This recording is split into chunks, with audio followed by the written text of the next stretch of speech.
45 now I am،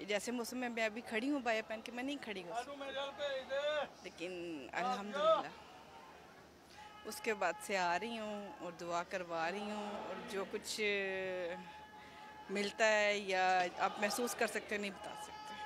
तो आपने क्या सूरह रहमान की थेरेपी की? हाँ जी, सूरह रहमान की थेरेपी की और बस वही सबको माफ़ किया। जो उसमें सुकून है ना वो किसी चीज़ में नहीं, और ये पता ही नहीं था, ये नहीं पता था कि ज़िंदगी ये है। जो समझें पहले 40-45 साल गुजार ली मैंने, वो बेकार गुजारी। नहीं पता था कि ज़िंदगी गुजारनी कैसे है, लोगों में रह के कैसे गुजारनी। कोई स्कूल, कोई इंस्टीट्यूट, कोई यूनिवर्सिटी नहीं सिखाती। ये एक हकीकत है, और जिसको कहते हैं ना ज़िंदगी बदलती है, वो वाकई बदली है, वो वाकई ही बदली है। एक हकीकत सबसे बड़ी चीज़ जो सी है ना, हमें कोई इंस्टीट्यूट ये भी नहीं सिखाता कि जब आपने नए घर में जाना है तो उन घर वालों से या मियाँ से कैसे प्यार करना है।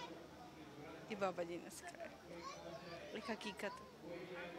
क्योंकि हम डिमांडिंग होते हैं, जब हम नए घर में जाते हैं ना, हम डिमांडिंग होते हैं। अगर हम थोड़े से खूबसूरत होते हैं, हम ज़्यादा डिमांडिंग होते हैं। ये एक हकीकत है।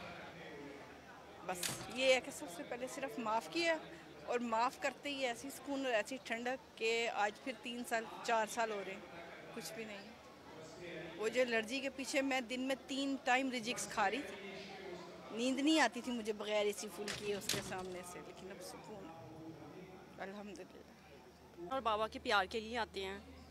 मैं बीमार थी बहुत ज़्यादा, मुझे शिफा मिली तो फिर मैं इधर आई, दुआ से कनेक्ट हुई, ये मेरी फ्रेंड मुझे लेके आई, तो तब से इधर ही आते हैं, प्यार के लिए आते हैं। जो उन्हीं की बात बेगर्स प्यार के लिए आते हैं, बाबा के लिए आते हैं। कहाँ से आप आई हैं? लाहौर से। कब से आप आ रही हैं? क्या आपको बीमारी थी?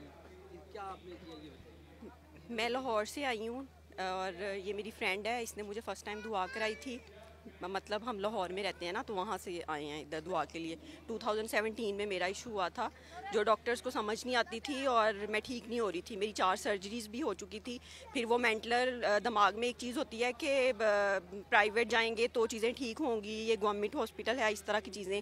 लेकिन जब दुआ की तो अल्लाह ताला की रहमानियत शुरू हुई, और जब आंखें बंद की तो खुद का ही गंद नज़र आया। जो उसको ठीक करते गए तो खुद शिफायाब होते गए। मतलब वो बीमारी नहीं थी, वो अंदर अपना एक गंद था जिसको क्लीन करते गए और चीज़ें ठीक होती गईं। और वो सर्जरी जी प्यार से अपनी मतलब जब हम आंखें बंद करते हैं या खुद से अपनी पहचान होती है, तो वो खुद की ज़ात पे जब हमारा वो एक रोशनी पड़ती है तो हमें मतलब समझ आती है कि हमारा इतना अंदर से गंद है। जैसे जैसे हम उस चीज़ को क्लीन करते जाते हैं तो वो कहाँ गई बीमारी, कहाँ मुझे यहाँ से शिफा मिली और मैं सेहतयाब हुई।